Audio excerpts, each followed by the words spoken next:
आज का जो हमारा टॉपिक है वो है अबाउट हाइपोथायरॉयडिज्म और हाइपरथायरॉयडिज्म। जो हाइपोथायरॉयडिज्म है उसमें क्या होता है, हमारी बॉडी में T3 एंड T4 का लेवल कम हो जाता है। ठीक है, T3 एंड T4 का लेवल कम होगा तो उसको हम हाइपोथायरॉयडिज्म कहते हैं। अभी वैसे जब नॉर्मली हम बात करते हैं T3 जब हमारी बॉडी में होता है, T3 क्या करता है, ये BMR को इंक्रीज करता है। ठीक है, ये इसका नॉर्मल फंक्शन है। जब T3 BMR ज़्यादा होगा तो हमारे पास हीट प्रोडक्शन ज़्यादा हो जाएगी। हीट प्रोडक्शन यानी कि इस ऐसे बंदे में हीट ज़्यादा प्रोड्यूस होगा जिनमें T3 काम करता है। अभी एक ऐसा बंदा है जिसमें T3 कम है, वो हाइपोथायरॉयडिज्म का पेशेंट है, उसका BMR कम हो जाएगा। जब BMR कम होगा उसमें हीट प्रोडक्शन कम हो जाएगी। हीट प्रोडक्शन कम होगी तो ऐसे बंदे को क्या हो जाएगा, कोल्ड इंटॉलरेंस। इंटॉलरेंस, ठीक है। अब हम बात करते हैं अबाउट हाइपरथायरॉयडिज्म। साथ साथ दोनों को मैं लेके चलूंगी। ठीक है, अभी जो हाइपरथायरॉयडिज्म है इसमें क्या है, T3 और T4 ज़्यादा है। ठीक है, ये क्या है, हमने बोला था कि T3 मेटाबॉलिज्म को ज़्यादा करता है। ठीक है, तो इस तरह क्या होगा, सोडियम पोटाशियम ATPase ये इसको ज़्यादा कर देता है। ठीक है, इस तरह से जब ये ज़्यादा हो जाएगा तो हमारी बॉडी में मेटाबॉलिज्म ज़्यादा हो जाएगी। जो T3 है वो सोडियम पोटाशियम ATPase पंप को इंक्रीज कर देते हैं तादाद में, इसकी वजह से मेटाबॉलिज्म भी इंक्रीज हो जाएगी। इसमें क्या है, हीट प्रोडक्शन ज़्यादा होगी। हीट प्रोडक्शन ज़्यादा होगी, इस ऐसे बंदों में क्या होगा, हीट इंटॉलरेंस। ऐसे बंदे गर्मी बिल्कुल बर्दाश्त नहीं कर सकते जो कि हाइपरथायरॉयडिज्म में है। ठीक है,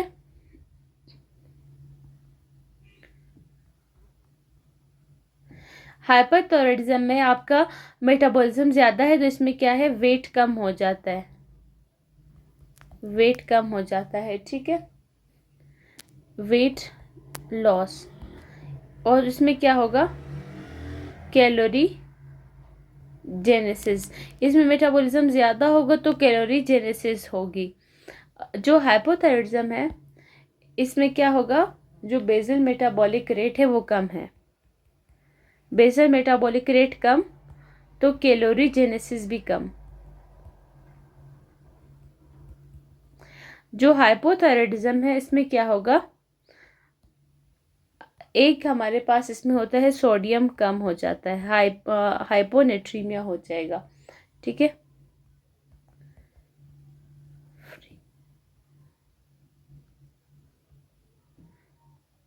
जब हाइपोथायरॉयडिज्म होगा तो फ्री वाटर हमारी बॉडी से रिमूव नहीं हो पाता, फ्री वाटर की एक्सक्रीशन नहीं होती। ठीक है, अभी ये एक गिलास है। ठीक है,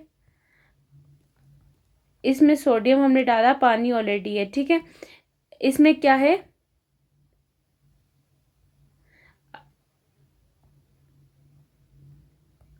इस ग्लास में पानी इंक्रीज होता जा रहा है। ठीक है, लेकिन सोल्यूट उतना ही है। ठीक है, फ्री वाटर इंक्रीज होगा, एक्सक्रीशन उसकी नहीं होगी, और सोडियम जो सोल्यूट है वो उतना ही है, उसकी मिकदार में कोई फ़र्क नहीं पड़ा। अलबत्ता जो सॉल्वेंट है वो हम इंक्रीज कर रहे हैं। ठीक है, वो और बढ़ता जा रहा है लेकिन कम नहीं हो रहा।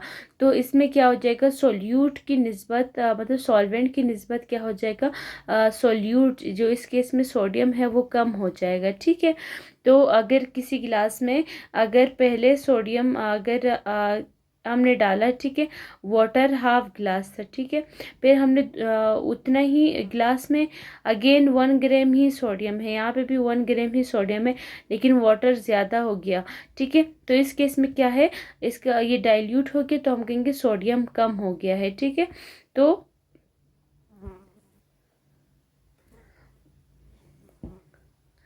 जब फ्री वाटर रिमूव नहीं होगा, ठीक है, तो डाइल्यूट सोल्यूशन बन जाएगा, डाइल्यूशन हाइपोनेट्रीमिया होगा। इसमें कौन सा, डाइल्यूशनल हाइपो, यानी कि इसमें सॉल्वेंट ज़्यादा है, सॉल्यूट कम नहीं हुआ, सॉल्यूट अपनी मिकदार के हिसाब से बिल्कुल फिक्स है, लेकिन हाइपोनेट्रीमिया क्यों हुआ, क्योंकि सॉल्वेंट ज़्यादा हो गया। ठीक है, ये क्या है, डाइल्यूशनल हाइपोनेट्रीमिया।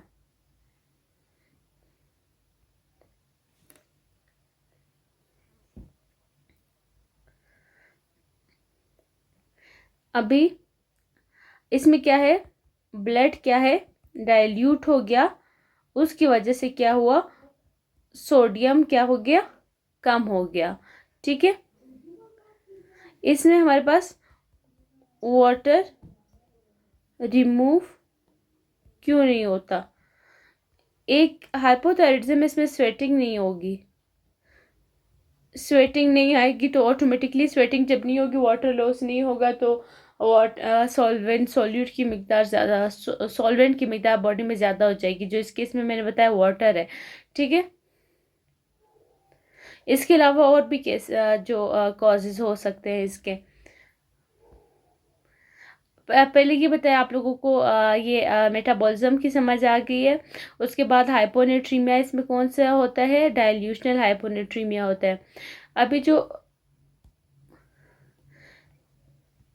थायराइड हार्मोन क्या करते हैं,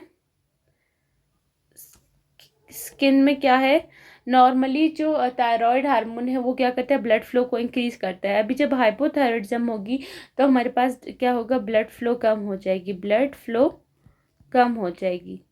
ठीक है, ब्लड फ्लो कम होगा तो स्किन क्या हो जाएगी, dry, dry and cool skin. और इसके अलावा क्या होगा, इसके बाल क्या होंगे, कोर्स ब्रिटल हेयर। ठीक है, कोर्स ब्रिटल हेयर देखने को मिलेंगे। ठीक है, अगर किसी की स्किन बहुत ज़्यादा ड्राई है, कूल है और इसके हेयर्स कोर्स ब्रिटल हेयर है, तो स्वेटिंग भी नहीं आ रही है ऐसे बंदों की, तो उनमें क्या है, हाइपोथायरॉयडिज्म है। ठीक है,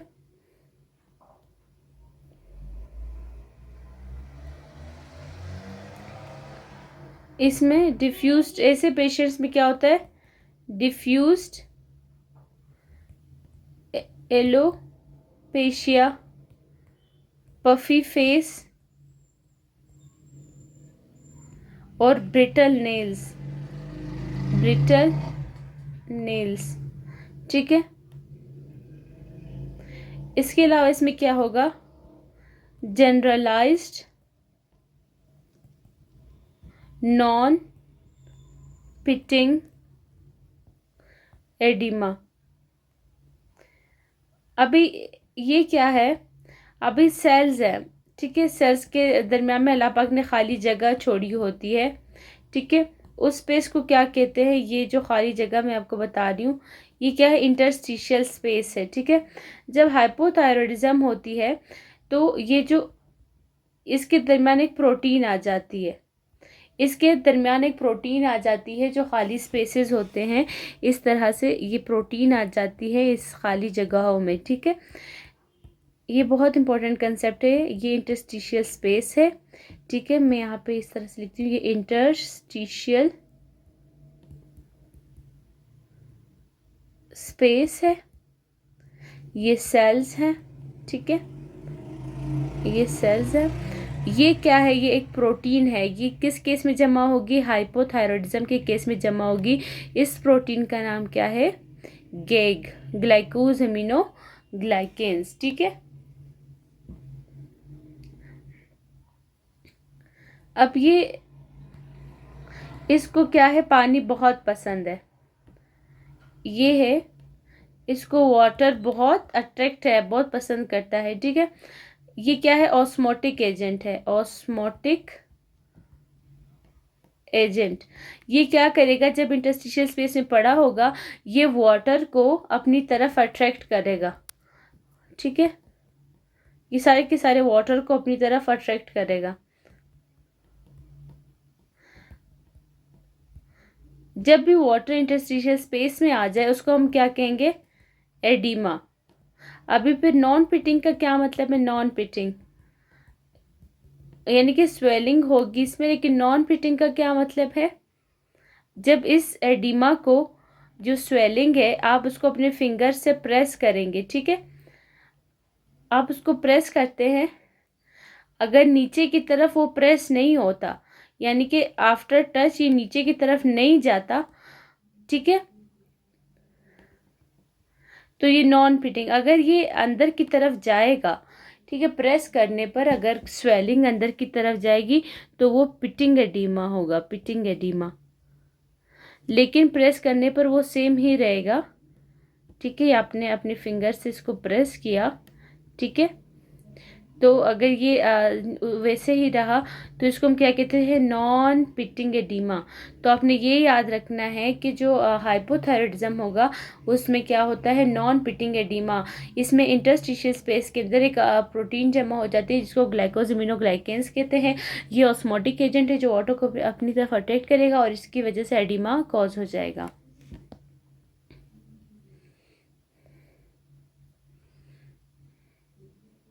प्रोटीन एक सख्त स्ट्रक्चर है ना, तो गेग्स की वजह से ये क्या होगा, generalised pitting oedema, non pitting oedema होगा, यानी कि ये प्रेस नहीं होगा, ठीक है, नॉट प्रेसेबल, ठीक है।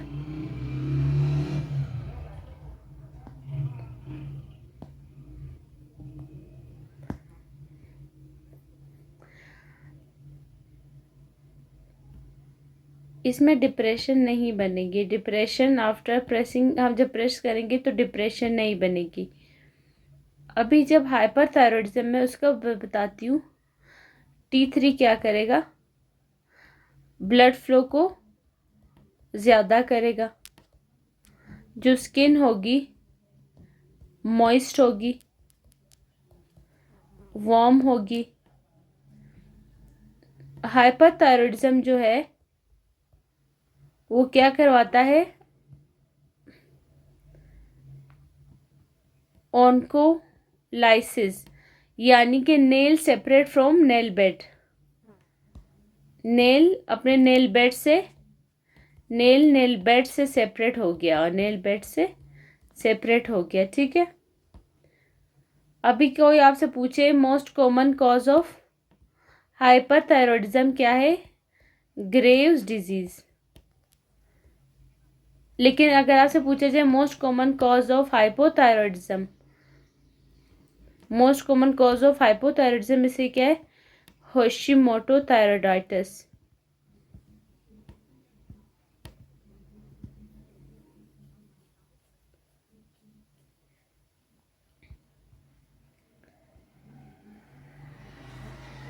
ठीक है, इसके अलावा ग्रेव्स डिजीज में क्या होता है आपको, पेरीडिबियल मिक्स्ड एडिमा, ठीक है। Most common of cause of hyperthyroidism is a Graves disease, और इसमें पेरीटिबियल मिक्स्ड एडिमा होगा, ठीक है।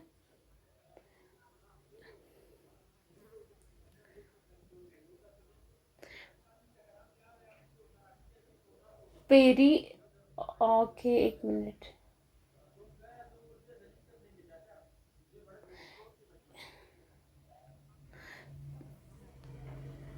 पेरीटिबियल मिक्स्ड एडिमा, ठीक है। अभी जब हमारे पास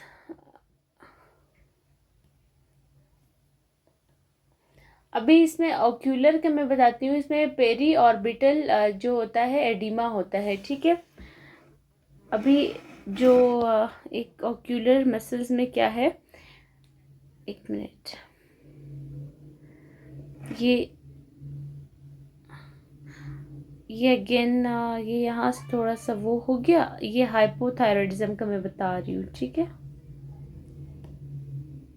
ये एक पॉइंट आपने हाइपोथायरॉयडिज्म में लिखना है कि इसमें ऑक्यूलर मसल में क्या होगा, ऑक्यूलर मसल्स में क्या होगा, पेरी ऑर्बिटल एडिमा होगा, ठीक है। एडिमा, पेरी ऑर्बिटल एडिमा होगा। और इसी तरह जो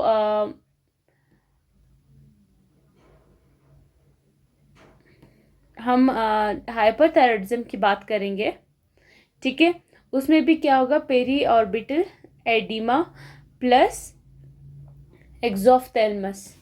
इसमें सिर्फ ये होगा, लेकिन जो हमारे पास हाइपरथायरॉयडिज्म, इसमें दो चीज़ें होंगे, एक पेरी ऑर्बिटल एडिमा भी देखने को मिलेगा, एडिमा, ठीक है, प्लस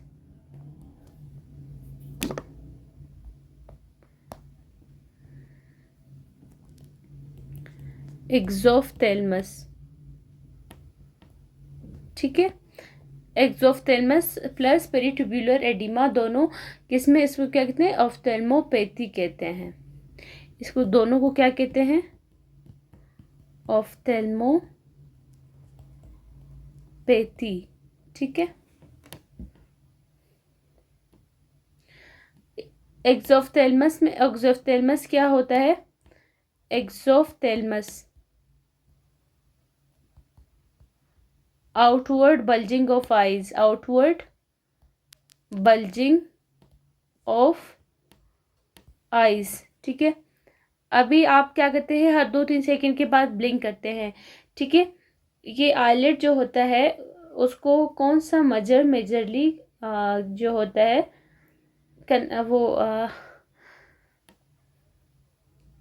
जो हमारे पास क्या है, आईलिड है, उसको कौन सा मसल हमारे पास वो करता है, उसका नाम क्या है, लिवेटर पाल्पेब्रे, ठीक है। 1 मिनट।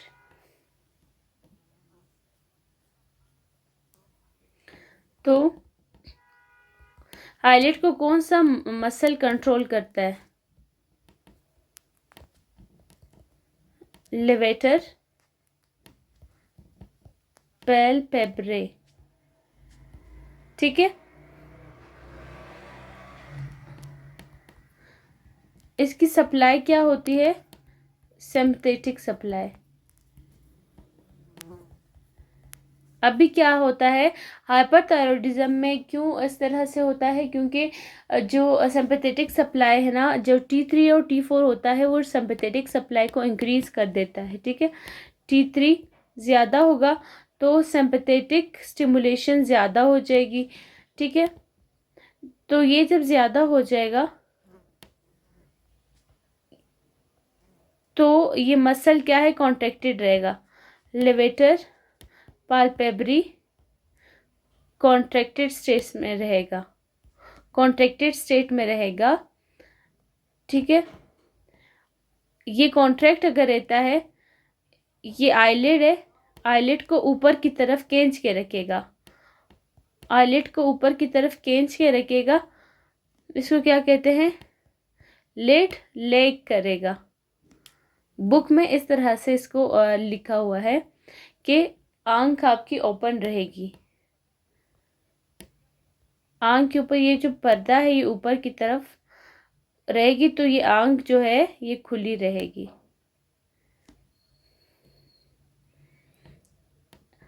T3 ज़्यादा है, उसकी वजह से लिट लेक रहेगी और रिट्रेटेड रहेगा, क्योंकि जो T3 और T4 होता है वो हमारे पास क्या करता है, वो इंक्रीज़ करता है सिंपैथेटिक सप्लाई ऑफ लिवेटर पाल्पेब्री को। इसकी वजह से क्या होता है, आईज ओपन रहेगी।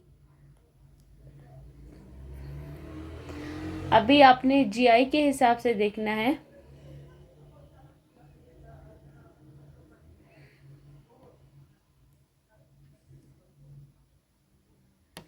अभी अगर आपकी बॉडी में T3 कम होगा, T3 क्या करता है, GI मोटिलिटी को ज़्यादा करता है। अभी T3 कम है तो GI की मोटिलिटी क्या होगी, मोटिलिटी कम होगी, ठीक है। तो ये हाइपोथायरॉयडिज्म में इसने क्या किया, कॉन्स्टिपेशन, क्योंकि इसने मोटिलिटी कम करवाई, ठीक है। अभी हाइपरथायरॉयडिज्म की बात करें, ये T3 जो है ज़्यादा होगा तो GI की मोटिलिटी ज़्यादा होगी, ठीक है, मोटिलिटी ज़्यादा होगी, तो इसकी वजह से क्या हो जाएगा, डायरिया हो जाएगा, डायरिया ज़्यादा हो जाएगा, ठीक है। और उसके अलावा ये क्या करेगा, एपेटाइट को भी ज़्यादा करेगा, ठीक है। अभी जो थायराइड का क्या अफेक्ट है मस्कुलोस्केलेटन सिस्टम के ऊपर। अभी जो मायोग्लोबिनोपैथी, मायोग्लोबिनोपैथी पैथी, पैथोलॉजी ऑफ मसल, ठीक है। हाइपोथायराइडिज्म है, ये क्या करता है, मसल को डैमेज करता है, मसल को डैमेज करता है। मसल खराब होंगे तो आपको क्या होगा, प्रॉक्सिमल वीकनेस, ठीक है। इसके अलावा आपका क्या होगा, क्रिएटिन काइनेज क्या होगा, ज्यादा हो जाएगा, ये मायोपैथी ज्यादा होगा। उसके अलावा इसमें प्रॉक्सिमल वीकनेस होगी और क्रिएटिन काइनेज। अभी आप मुझे ये बताएं, दो वर्ड्स हैं, एक होता है क्रिएटिन और एक है क्रिएटिनिन। जो क्रिएटिनिन होता है ये क्या है, वेस्ट प्रोडक्ट है, वेस्ट प्रोडक्ट। जो क्रिएटिन है वो क्या है, ये जिम में यूज होता है, बॉडी बिल्डर्स वाले इसको यूज करते हैं, ठीक है। और क्रिएटिन का वेस्ट प्रोडक्ट कौन सा है, क्रिएटिनिन। जब आप एक्सरसाइज करते हैं तो आपको बहुत ज़्यादा एनर्जी की ज़रूरत होती है, तो मसल के अंदर अल्लाह ताला ने एक चीज़ रखी है, इसको क्या कहते हैं, क्रिएटिन। मेटाबॉलिज्म की बहुत ज़रूरत होती है, तो मसल क्या बनाता है, क्रिएटिन बनाता है। ये क्या करता है, मसल की मेटाबॉलिज्म को क्या करता है, मसल की कॉन्ट्रैक्शन में हेल्प करता है। जब भी कॉन्ट्रैक्शन में हेल्प करवाता है। और ये जब भी टूट जाता है, ये किस में टूटेगा, क्रिएटिनिन में टूटेगा। और ये फिर रिमूव कैसे होगा, क्रिएटिनिन, ये जो क्रिएटिनिन है ये एक्सक्रीट होगा by the help of kidney, ठीक है। जब क्रिएटिन टूट जाता है तो इसका ब्रेकडाउन क्रिएटिनिन में हो जाता है, जो कि वेस्ट प्रोडक्ट है, सही है। और क्रिएटिन क्या करता है, मसल कॉन्ट्रैक्शन में हेल्प करता है। अभी आपको ये वाला कंसेप्ट आ गया कि क्रिएटिन और क्रिएटिनिन में क्या फ़र्क है और किस तरह से एमएस के जो मायोपैथी है इसने कॉज करवाई, किसने कॉज करवाई है, मायोपैथी हाइपोथायराइडिज्म की वजह से होती है।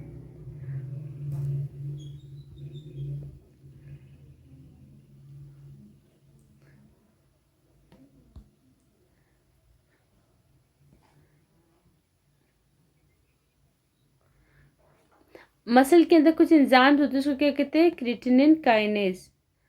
ये क्रिएटिनिन काइनेज रिलीज हो जाएगा, ये रिलीज हो जाएगा। जो क्रिएटिनिन काइनेज है इसके 3 टाइप्स है,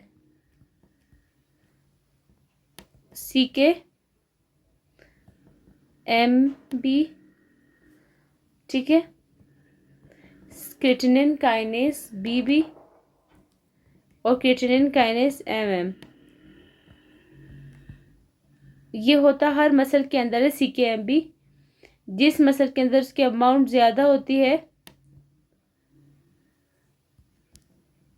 हार्ट में CKMB ज़्यादा होता है।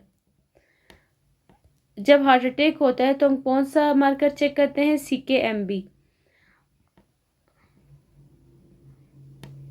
ठीक है। अभी CKMB होता हर जगह पर, लेकिन ज़्यादा अमाउंट में कहाँ होता है, हार्ट में होता है। और हार्ट अटैक के टाइम भी हम CKMB को चेक करते हैं। फिर CKBB हमारे पास कहाँ पे होता है, ब्रेन में होता है, ठीक है। और जो CKM है वो कहाँ पे होता है, मसल्स में, जो उसको क्या कहते हैं, स्केलेटल सिस्टम, ठीक है। इसमें कौन सा क्रिएटिनिन काइनेज इंक्रीज हो रहा है, CKMM। अभी कोई बंदा है उसमें ब्रेन की डेथ हो रही है, उसमें क्या है, कौन सा ज्यादा होगा,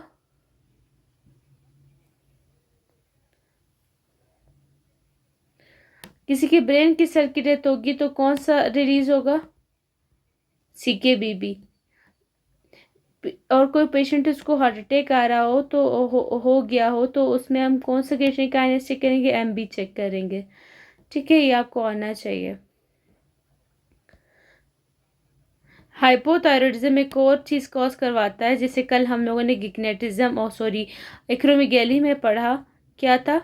कार्पल टनल सिंड्रोम।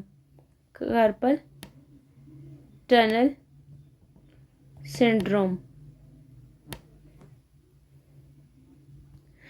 और इसके अलावा हाइपोथायरॉयडिज्म क्या करता है?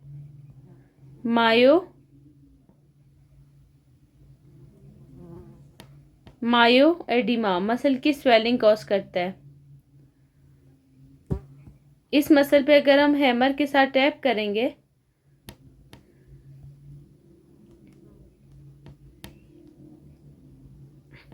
एक लंप फील होगा, तो क्या है? मायो एडिमा।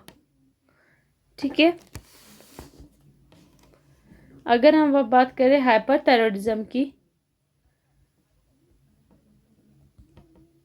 थायरोटॉक्सिक, यानी कि इसमें क्या है? T3 ज्यादा है। मायोपैथी, मसल डैमेज तो होगा, मसल डैमेज थोड़ा सा कम होगा कंपेरेटिवली। ठीक है, उससे कंपेरेटिवली हमारे पास मसल डैमेज कम होगा। T3 क्या करता है? बोन की ब्रेक डाउन करता है।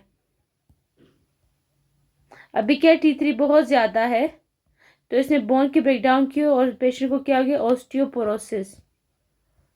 और ऐसे पेशेंट को क्या होगा? फ्रैक्चर के चांसेस ज्यादा है। फ्रैक्चर के चांसेस ज्यादा है। जो कार्पल, अभी मैं आपसे पूछती हूँ कि कार्पल टनल सिंड्रोम किस किस केसेस में होता है? एक कार्पल टनल सिंड्रोम, एक हुआ हाइपोथायरॉयडिज्म की वजह से, एक होता है डायबिटीज में, प्रेगनेंसी में होता है,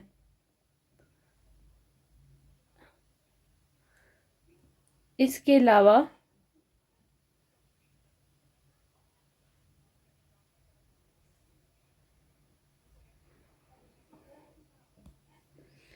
अलावा किस में होता है? एक्रोमीगैली।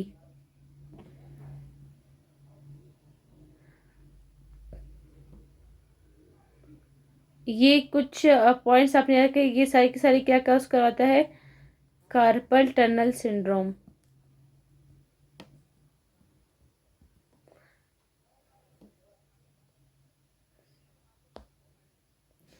अभी रिप्रोडक्टिव सिस्टम की बात करते हैं। अगर अभी दोनों में होती है एबनॉर्मल यूट्राइन ब्लीडिंग, इसमें भी। और एक मिनट,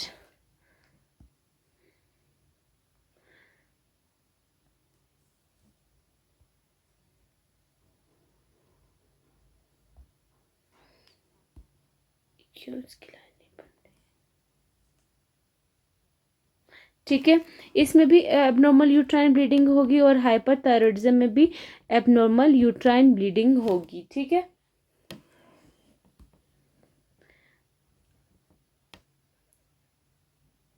अगर कोई लड़की उसके मेंस्ट्रुअल साइकिल रेगुलेट नहीं हो रहे हैं, तो आप उसमें क्या चेक करेंगे? T3 and T4।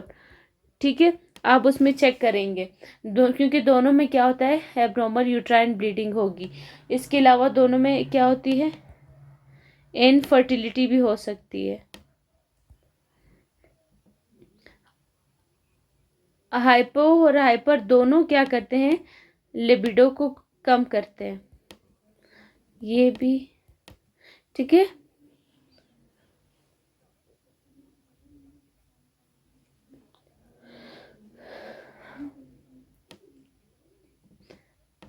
लेकिन जो हमारे पास हाइपरथायरॉयडिज्म है, उसमें अगर ये सब कुछ हुआ, तो इसमें एक और चीज़ भी होगी, उसको क्या कहते हैं? गायनेकोमेस्टिया भी हो जाएगा उसमें, गायनेकोमेस्टिया।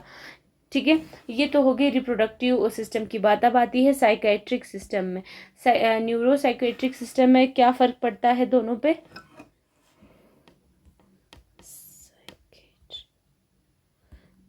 आप क्या रहेंगे? हाइपोथायरॉयडिज्म आप क्या रहेंगे? Hypo active. यानी कि आपको किसी काम करने का दिल नहीं करेगा। फटीग,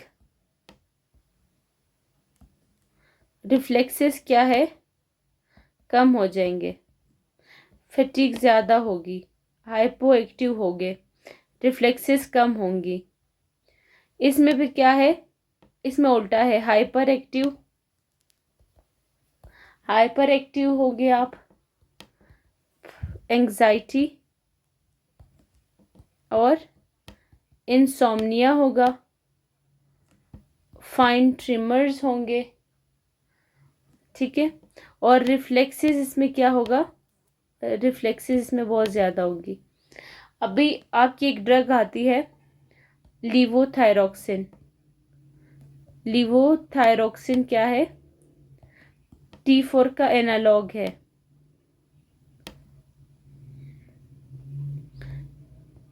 जो हकीम लोग होते हैं, जो आयुर्वेदिक ड्रग्स होती है, ठीक है,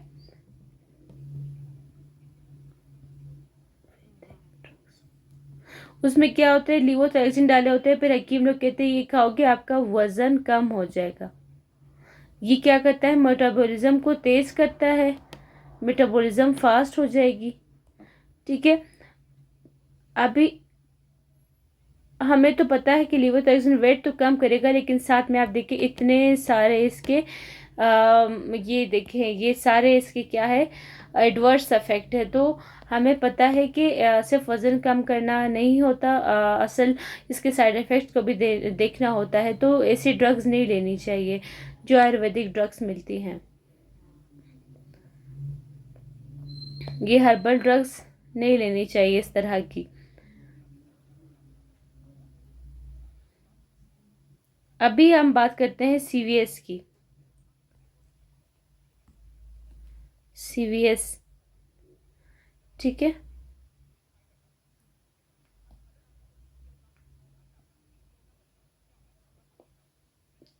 T3 कम बनेगा तो हार्ट रेट क्या होगा, कम होगा। अभी हमारी बॉडी में क्या है, एक ही दिल है ना, तो एक ही दिल है, तो हम क्या कहते हैं, इसमें कौन सा रिसेप्टर है, β1 रिसेप्टर। T3 हार्ट रेट को कम करेगा तो क्या होगा, कार्डियक आउटपुट भी कम होगी, डिज्निया करता है, शॉर्टनेस ऑफ ब्रेथ होगी, ठीक है, शॉर्टनेस ऑफ ब्रेथ। अभी इसमें उल्टा होगा, जो हाइपरथर्जम है उसमें T3 ज़्यादा होगा तो हार्ट रेट ज़्यादा होगी, ठीक है। और इसके अलावा इसमें क्या होगी, पाल्पिटेशन। पाल्पिटेशन क्या होता है, दिल की धड़कन इतना तेज होना कि आप खुद उसकी हार्ट रेट सुन पा रहे हो, आपको फील हो रहा हो, उसको पाल्पिटेशन कहते हैं। इसमें क्या होता है, systolic hypertension. Systolic hyper tension क्या होगी, इसमें सिस्टोलिक हाइपरटेंशन होगी।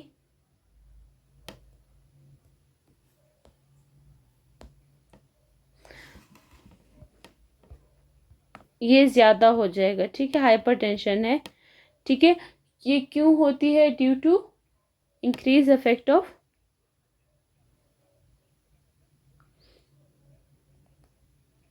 बीटा एड्रेनर्जी का लेवल ज़्यादा होगा, ठीक है, लेवल ज़्यादा होगा, ठीक है।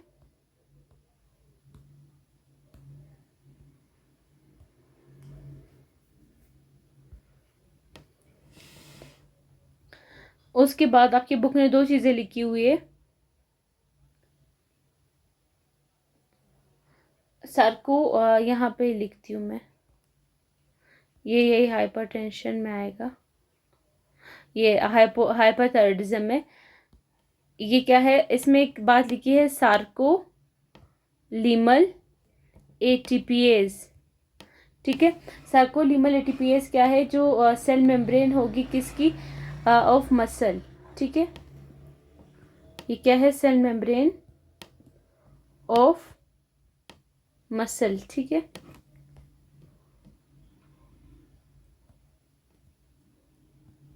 सार्कोलीमा के अंदर एक बहुत इंपॉर्टेंट एक पंप पड़ा होता है जिसको कहते हैं सोडियम पोटाशियम एटीपीएस। ठीक है। ये सोडियम पोटेशियम ATPase क्या है, सर्कोलीमा के अंदर पड़ा होता है।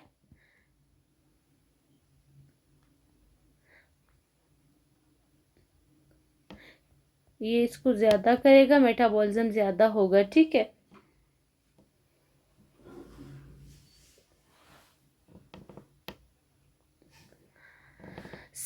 मसल की मेम्ब्रेन को हम प्यार से सार्कोलीमा कहते हैं। सार्कोलीमा पे एक पंप होता है जिसको हम सोडियम पोटेशियम ATPase कहते हैं। जो T3 क्या करता है, T3 इसको ज़्यादा कर देता है। जब ये ज़्यादा होगा तो मसल कॉन्ट्रैक्ट हो जाएंगे, मसल कॉन्ट्रैक्ट होगा तो कार्डियक आउटपुट ज़्यादा होगी। मसल कॉन्ट्रैक्ट होंगे तो जाहिर सी बात है कि ये सारी कॉन्ट्रैक्शन ज़्यादा हो जाएगी। अभी हमारे पास इसमें एक और आपको कंसेप्ट बताऊं, फॉस्फोलिम्बान प्रोटीन।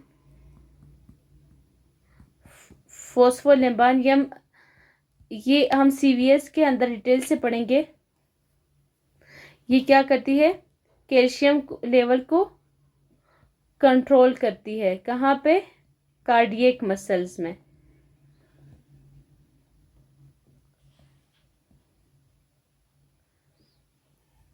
जो फॉस्फोलिम्बान प्रोटीन है ये क्या करती है, हार्ट की कॉन्ट्रैक्शन को कम करती है, कंट्रोल द हार्ट को रिलैक्स रखती है, हार्ट को रिलैक्स करती है। तो जो फॉस्फोलिम्बान प्रोटीन है वो कम हो जाएगी, तो लेकिन जो सर्कोलिमल ATPase इसमें ज़्यादा हो जाएंगे। उसकी वजह से क्या होगा, हार्ट कंट्रैक्ट रहेगा, ठीक है, रिलैक्सेशन ख़त्म हो जाएगी। हार्ट की जो कंट्रैक्शन है वो इंक्रीज हो जाएगी। अच्छा, अभी जो हाइपो और हाइपरथायरॉयडिज्म में लैब वैल्यूज क्या होती हैं, T3 T4 कम होगा, उसको क्या कहते हैं, हाइपोथायरॉयडिज्म।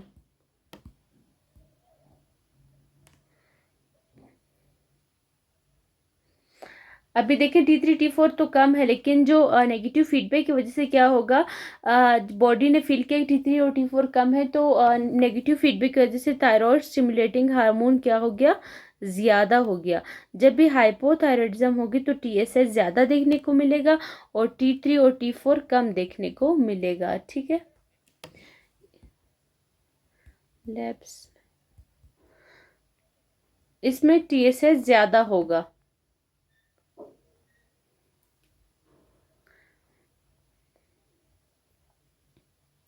जो हाइपर हाइपोथायरॉयडिज्म में बेस्ट इनिशियल टेस्ट कौन सा होता है, best initial test,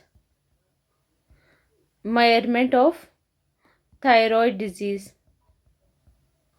thyroid disease में बेस्ट मेजरमेंट किस टेस्ट से लेते हैं, वो है थायराइड स्टिमुलेटिंग हार्मोन को मेजर करके। इसमें क्या होगा, जो अभी यही हम लोग लैब डायग्नोसिस इसकी करते हैं। लैब में हाइपरथायरॉयडिज्म का क्या होगा, T3 और T4 हमने कहा ज़्यादा होता है ना, लेकिन उसकी वजह से नेगेटिव जो फीडबैक होगा उसकी वजह से क्या होगा, थायराइड स्टिमुलेटिंग हार्मोन क्या होगा, कम होगा। क्योंकि ऑलरेडी ज़्यादा है तो बॉडी कहेगा और नहीं बनाओ, तो TSH क्या होगा, कम होगा। अभी ये पॉइंट आप लोगों ने गौर से सुनना है। अगर सो रहे हो तो काइंडली जाग जाए। हाइपोथायरॉयडिज्म होगा, हाइपोथायरॉयडिज्म होगा तो कोलेस्ट्रॉल क्या होगा, कोलेस्ट्रॉल ज़्यादा हो जाएगा, हाइपर कोलेस्ट्रोनीमिया, ठीक है।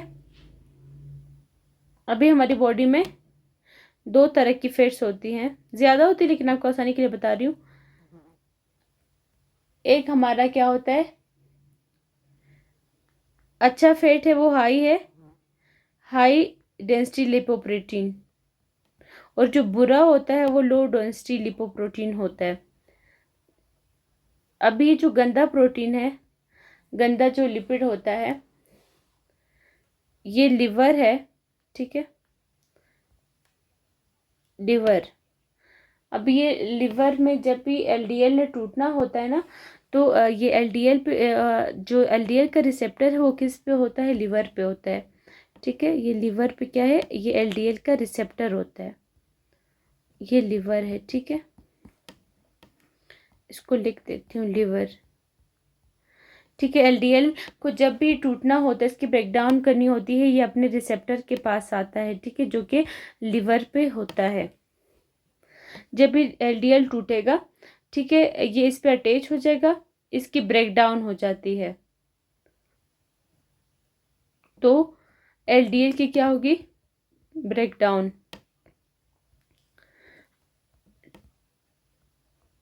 T3 नॉर्मली क्या करता है, ये एलडीएल के रिसेप्टर को ज़्यादा करते हैं नॉर्मली। अभी क्या है, T3 कम है, तो एलडीएल रिसेप्टर क्या है, कम हो गया ना, एलडीएल के रिसेप्टर कम हो गए। मैंने कहा T3 नॉर्मली अगर नॉर्मल होगा तो एलडीएल के रिसेप्टर ज़्यादा होंगे। अभी अगर T3 कम है तो एलडीएल के रिसेप्टर कम है, एलडीएल के रिसेप्टर कम है तो एलडीएल का ब्रेकडाउन नहीं होगा, ठीक है। तो एलडीएल क्या होगा, हमारी बॉडी में ज़्यादा हो जाएगा। मैंने ये कहा, दोबारा समझते हैं कि जो गंदा कोलेस्ट्रॉल होता है उसको एलडीएल कहते हैं, ठीक है। ये क्या होता है, अपने रिसेप्टर पर अटैच हो जाता है, जिसको ब्रेक डाउन करवानी होती है। इसका रिसेप्टर लिवर पर है। इसके रिसेप्टर की तादाद कौन इंक्रीज करवाता है, T3। अगर हमारी बॉडी में T3 कम होगा तो ऑटोमेटिकली इसके रिसेप्टर कम हो जाएंगे। जब ये कम हो जाएगा, इसकी ब्रेक डाउन नहीं होगी, एलडीएल क्या होगा, ज़्यादा हो गया। तो गंदा कोलेस्ट्रॉल क्या है, ये कोलेस्ट्रॉल को लिवर से पकड़ेगा, ये कोलेस्ट्रॉल को लिवर से पकड़ेगा और किधर लेके आएगा, जो हाइपोथायराइडिज्म है ये ब्लड में लेके आएगा, ठीक है। ये कोलेस्ट्रॉल को लिवर से पकड़ेगा और ब्लड में लेके जाएगा, ठीक है, लिवर से ब्लड में। यहाँ से इसने ब्लड में कोलेस्ट्रॉल फेंका तो इसको क्या हो गया, हाइपर कोलेस्टेरोलेमिया। इसको क्या कहते हैं, हाइपर कोलेस्टेरोलेमिया, ठीक है।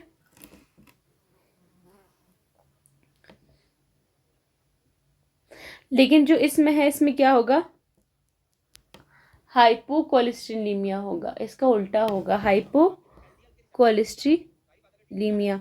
कैसे होगा, वही बात है, T3 आया, उसने एलडीएल के रिसेप्टर T3 ज़्यादा, एलडीएल के रिसेप्टर ज़्यादा, एलडीएल के रिसेप्टर ज़्यादा, एलडीएल का ब्रेकडाउन ज़्यादा, एलडीएल ब्लड में कम।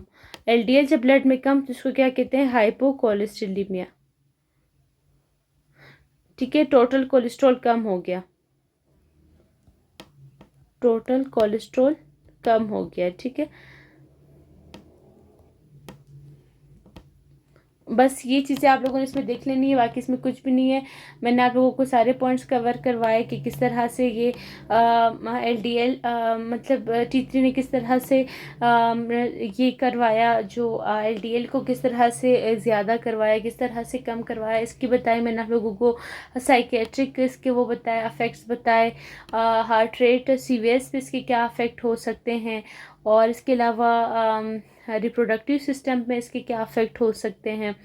और इसके अलावा मैंने ये बताया कि मस्कुलोस्केलेटल सिस्टम में इसके क्या क्या अफेक्ट्स हैं, किस तरह से जीआई मोटिलिटी को कम करता है, ज़्यादा करता है, ये मैंने आप लोगों को सिखाया। और इसके हिसाब से मैंने आपको ये बताया कि ऑक्यूलर जो पेरी ऑर्बिटल एडिमा है वो हाइपोथायराइडिज्म में होगा, लेकिन पेरी ऑर्बिटल एडिमा प्लस एक्सोफ्थैल्मस वो किस में होगा, वो आपका हाइपरथायराइडिज्म में होगा। और इसके अलावा मैंने आपको ये बताया कि किस तरह से बीएमआर को ये कम करता है, ज़्यादा करता है। ड्राई स्किन किस में होती है, wet moist skin, warm skin किस में होती है, और नेल बेड से अगर नेल टूट जाए उसको क्या कहते हैं, ऑन्कोलाइसिस। और most common cause of hyperthyroidism Graves disease, और most common cause of hypothyroidism is the Hashimoto thyroiditis. So guys, आज का लेक्चर यहीं पे हम एंड करते हैं। हाइपो और हाइपरथायराइडिज्म का मैंने इसमें बताया। मुझे दीजिए इजाज़त और मेरे चैनल को सब्सक्राइब कीजिए। कोई भी क्वेरी हो मुझे बताइए। Thank you so much. अल्लाह हाफिज़।